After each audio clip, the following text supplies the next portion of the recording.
প্রিয় দর্শক শ্রোতা, আজকে আমরা যে জিনিসটা আপনাদের দেখাবো সেটা হচ্ছে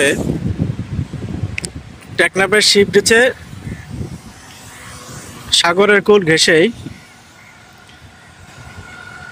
কিছু বৃক্ষ দাঁড়িয়ে আছে কালের সাক্ষী হয়ে, এবং তার কিছু সামনে গেলেই দেখতে পারবেন সাগরের সে বিশাল গর্জন, যেটা বাতাসের সঙ্গে মিশে একটা আবহাওয়া সঙ্গীত বা ব্যাকগ্রাউন্ড সাউন্ড তৈরি করতেছে। এখানে অনেকে ঘুরতে এসেই যে জিনিসটা মিস করেন, বিশেষ করে যারা নামাজ পড়েন, আল্লাহকে ডাকেন, তারা এখানে এসে অনেক সময় নামাজ জায়গা খুঁজে পান না। সেটা হচ্ছে যে টেকনাফ সি পয়েন্ট থেকে অল্প, অর্থাৎ 50 গজ হবে এরকম, উত্তর সাইডে একটা মসজিদ আছে কালের সাক্ষী হিসেবে, যেটা সাগরের পাশেই। অনেকে হয়তো দেখে থাকবেন বা দেখেছেন।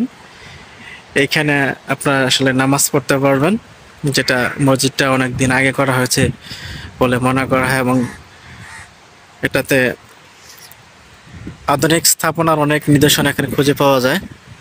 মসজিদটা অনেক সুন্দর। এখানে অজু করারও সিস্টেম আছে।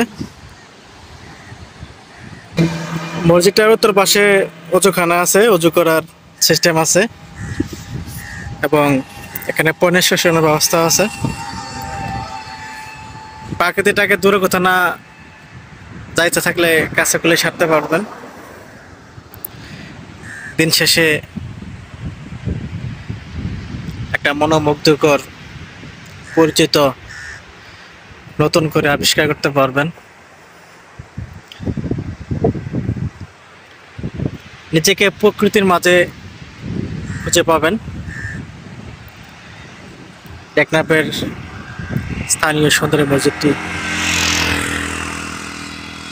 আপনার কাছে কালের সাক্ষী হয়ে থাকবে।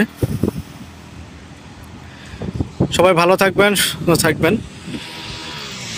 আবার নতুন কোনো চিত্র নিয়ে আপনাদের সামনে আবার হাজির হব, সেই প্রত্যাশায়। সবাই ভালো থাকবেন, সুস্থ থাকবেন। আল্লাহ হাফেজ।